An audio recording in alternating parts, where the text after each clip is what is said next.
Herkese merhaba arkadaşlar. Bugün farklı bir videoyla karşınızdayım. Bugün sadece villa nasıl alınır? 4 adımda villa nasıl alınır? Bugün elimden geldiği kadar gördüklerime, bilgilerime, tecrübelerime dayanarak aktarmaya çalışacağım. Öncelikle kalemleri size sıralayayım. 4 adım dedik. 1. Lokasyon seçimi.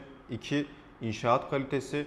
3 tapu durumu, 4 de iskan durumları. Bunların hepsini ayrı ayrı kalemlerde inceleyip sizlere aktarmış olacağım. Bugün sadece lokasyon seçimi üzerine duracağız arkadaşlar. Lokasyon seçiminin önemini sizlere anlatmaya çalışacağım. En önemli unsurlardan bir tanesi aslında budur, bölge seçimi, yer seçimidir. Bunun için her zaman söylerim, denk geldiğim müşterilerime de danışmanlık verdiğim insanlara da bunları anlatmışımdır. Özellikle terazi yapmak gerekir arkadaşlar. Belirli bir yatırım yapacaksanız elinizde bir teraziniz olacak. Aslında bunu çoğu film sahnesinde de görürsünüz. Çoğu psikologlardan da bunu duymuşsunuzdur, belki videoları denk gelmiştir. Her zaman sayfayı ikiye bölersiniz, artıları ve eksileri yazarsınız. Ne istiyorum, ne istemiyorum, ne olmalı, neyden vazgeçebilirim diye bir terazi yapmanız gerekiyor. Nasıl örneklendirebiliriz bunu? Yapacağınız yerlerde özellikle denizin temizliği, derinliği dahi. Çünkü kıyıda mı derin mi, hemen derinleşiyor mu, bu bile bir kriterdir. Deniz bir kriter, kumsal, sahil, bunlar bir kriter. Ücretli mi, ücretsiz mi, halka açık mı, özel koylar var mı, gizli koylar var mı? Bunlar bir kriter. Alışveriş merkezleri, bulunduğunuz yerlerde rahat alışveriş yapabilecek misiniz? Uçuk kaçık fiyatlar var mı daha doğrusu çarşının içinde? Ya da geniş büyük bir AVM var mı? İhtiyacınızı anında karşılayabileceğiniz, yakınınızda bulunan. 3. Havası, her zaman söyleriz havasına, suyuna diye. Hava da çok önemlidir. Nem oranı nasıl? Bulunduğunuz yerde çok mu terleyeceksiniz? Gece çok mu sıcak olacak? Esinti olacak mı? Bunlar bölgelerde çok önemli kriterlerden bir tanesidir. Restoranları nasıl? Özellikle güzel yemekler çıkıyor mu? Dışarıda yemek yemek istiyorsanız yemek kültürü nedir bulunduğunuz yerde? Çünkü yani minimum baktığınız zaman bir hafta 10 günü burada geçireceksiniz. Maksimum baktığınız zaman belki 6 ayı, senenin yarısını aldığınız, yatırım yaptığınız bölgede geçireceksiniz. Bunların hepsi çok önemli kriterler. Gece hayatı, özellikle isteyen insanlar varsa gece hayatı çok renkli bir yer mi? Yine fiyatlara geliyoruz. Fiyatları nasıl?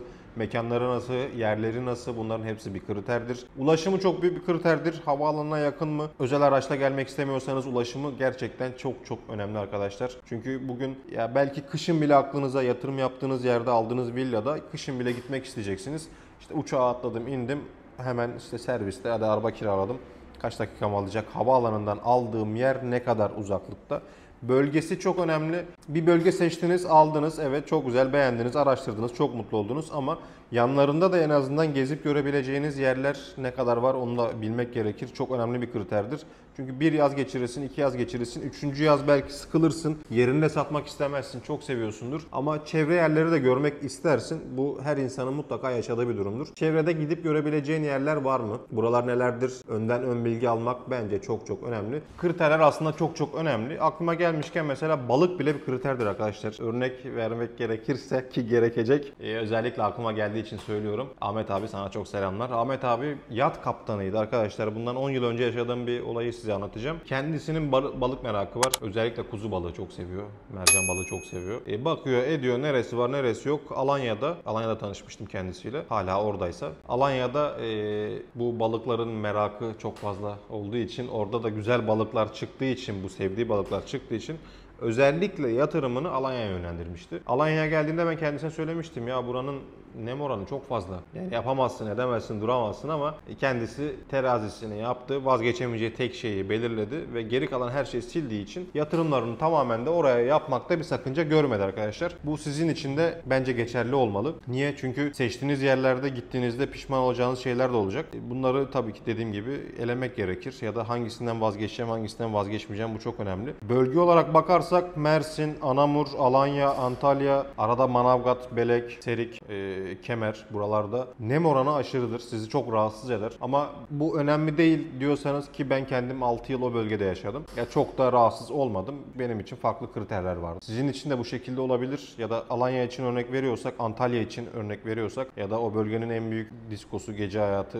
çok hareketli, en büyük diskosu da orada Kemer'de. Mesela bu sizin için çok önemliyse, eğlenmek istiyorum, gece hayatı çok canlı bir yer olsun ama nem oranına katlanırım diyorsanız bu bir kriterdir ve sizin için çok önemli olacaktır. Yatırımınıza da kesinlikle bu yön verecektir. En basitinden sadece Kıbrıs'a rahat gidip gelmek için Mersin'den yer alan insanlar var. Tanıdığım insanlar da var. Yatırımını Mersin'e yönlendiriyor. Niye? Mersin'den gemiyle Kıbrıs'a sürekli her gün hatta istediği gibi rahat rahat geçebilecek imkanı olduğundan dolayı orayı seçebiliyor. Bölge bölge bunlar çok önemli. Bodrum'u özellikle mesela söylemek isterim. Bodrum'u niye tercih eder bir insan? Ya tek kriteri odur. Bodrum'u çünkü piyasasını belirleyen kitle belli arkadaşlar. Ünlüler, sosyeteler, oyuncular, artistler, iş adamları, siyasiler, gizli siyasiler. Oradan yatırım yaptığı için onlara komşu olmayı bir statü sahibi olmakla kıyaslayan insanlar var. Bu yüzden paralarını oralara yönlendiriyorlar. Oraya yatırım yapıyorlar. Geri kalan hiçbir şey de onlar için önemli değil. Bu bir kriter mi? Evet, bu da çok büyük bir kriter. Ya da Fethiye'de kamp alanı, genç hayatı ya da ne bileyim Olimpos yine aynı şekilde. Antalya Olimpos aşağı kısmında yer alıyor. Ya böyle bir bungalov tarzı, tiny house tarzı yatırımlar orada çok fazla olduğu için bu hayat insanların çok hoşuna gidiyor. Ya da aynı şey Dalyan için de geçerli. Dalyan da mesela çok güzel bir yer. Ama Dalyan'ın da mesela sineği çok, bataklığı çok. İsim güzel, yer güzel, deniz çok güzel. Kesinlikle hiçbir yeri kötülemiyorum arkadaşlar. Yanlış anlaşılmasın. Sadece size bu bilgiyi vermek zorunda hissediyorum kendimi. Lokasyon seçiyorsanız bu bütün detayları, bilinmeyen, söylenmeyen kötü detayları da bilmeniz gerekir. Yani tecrübe etmeyin. Yazık olmasın yatırdığınız paraya. İlk yaz tatile gidip Dalyan'dan bir yer aldın, oturdun. O çok güzel, Dalyan'dayım. Nereden? Dalyan'dan aldım. İlk yaz geçti. Uyuyamadın. Her tarafın sinek. Kokudan yatamadın. Elektrikler kesildi vesaire. Tatilin zehir olacak. Yani verdiğin para çok boşa gitmiş gibi olacak. Ben bunu istemem. O yüzden size önden söylüyorum. Bilinmeyen özelliklerini de özellikle söylenmeyen kötü özellikleri de bilmenizde çok büyük fayda var.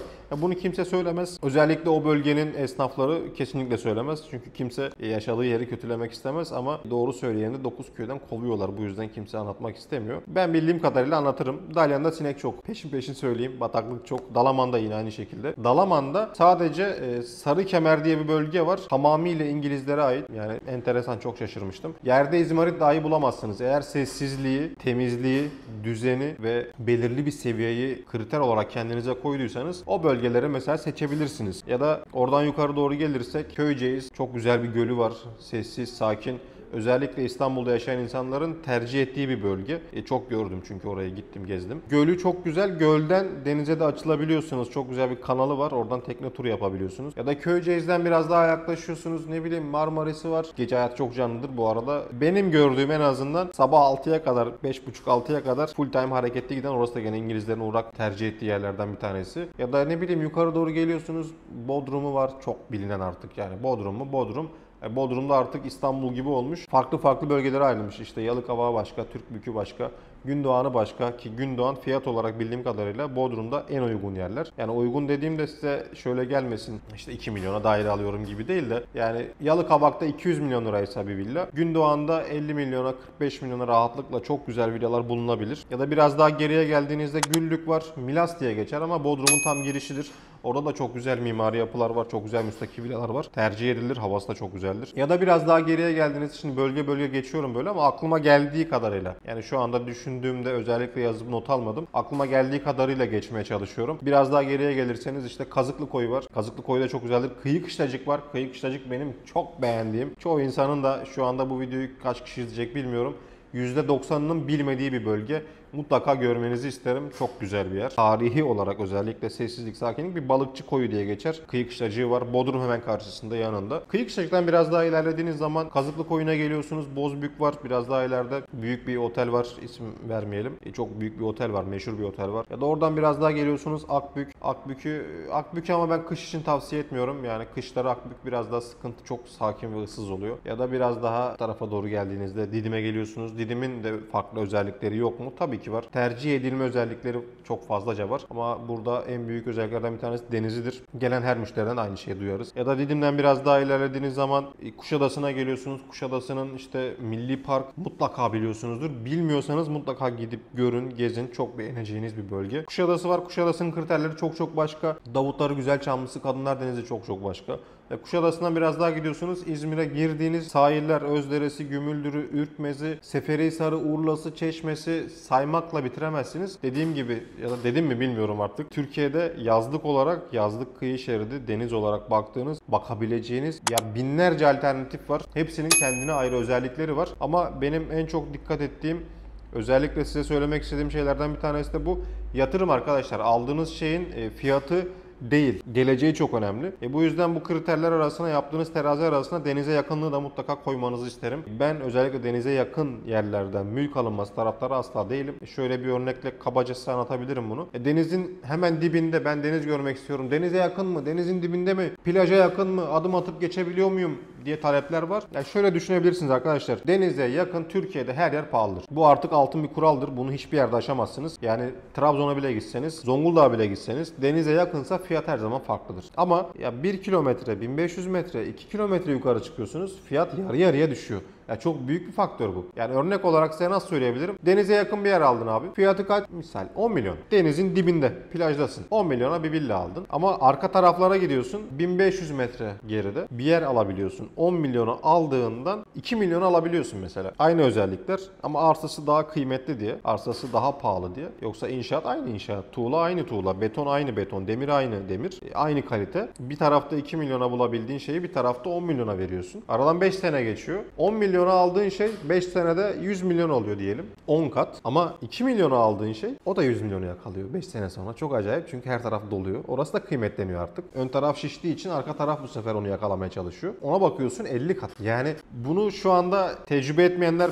bilmiyordur eminim ama mutlaka bunu araştırın. Bu her yerde bu şekilde olmuştur. Bir tarafta 10 kat kazanırsın. Bir tarafta 50 kat kazanırsın. Sadece denize biraz daha yürürsün ya da aracın varsa 1 dakika, 1,5 dakika, 2 dakikada gittiğin yere rahatlıkla gidersin. Bu sizin için çok büyük bir yatırım fırsatıdır. Şunu da dur bir dakika ya, yatırım fırsatı değil. Asla yatırım tavsiyesi değildir. Şaka bir yana yatırım fırsatıdır evet. Bunu özellikle araştırmanızı tavsiye ederim. Nereden alıyorsanız alın önemli değil. Siz dahi olmasanız çocuklarınıza çok büyük bir yatırım fırsatıdır. Bence en büyük kriter kesinlikle bu olmalı. Aldığınız, seçtiğiniz bölgede işte A şehrini seçtin, B şehrini seçtin. Fark etmiyor. Denize çok yakın ve denizden 1,5 kilometre yukarıdaki yerleri mutlaka kıyasını yapın ve mutlaka araştırmayı kendiniz yapın arkadaşlar. Kimseye güvenmeyin. Ben emlakçıyım. Yani bana soran insanlara bile ben bütün müşterilerim her zaman derim. Abicim, ablacım sakın bana güvenme. Şimdi ya sahtekar mısın diye. Bana güvenme abi. Kendine güven. Kendini araştır. Kendi gözlerinle gör. Artık teknoloji çağındayız. Her şeyi kolaylıkla görebiliyorsunuz. Bir telefonu kaldırıyorsun. Bütün özellikleri nerede ne var? Fiyat kıyası dahi. Hepsini görebiliyorsun. Bu yüzden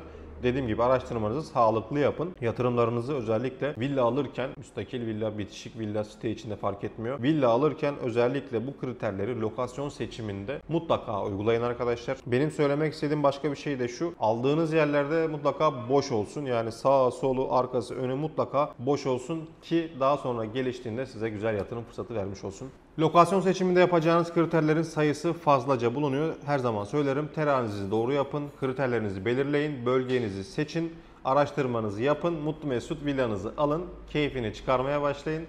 Bilgilendirme videom başta da söylediğim gibi kriterler bir sonraki aşamada inşaat kalitesi. İnşaat kalitesiyle alakalı bilmeniz gereken özellikle alıcı, yatırımcı, oturucu, kiracı fark etmiyor. Bilmeniz gereken bütün detayları elimden geldiği kadar sizlere aktaracağım. Şimdilik kendinize iyi bakın. Bir sonraki videoda görüşürüz. Hoşçakalın.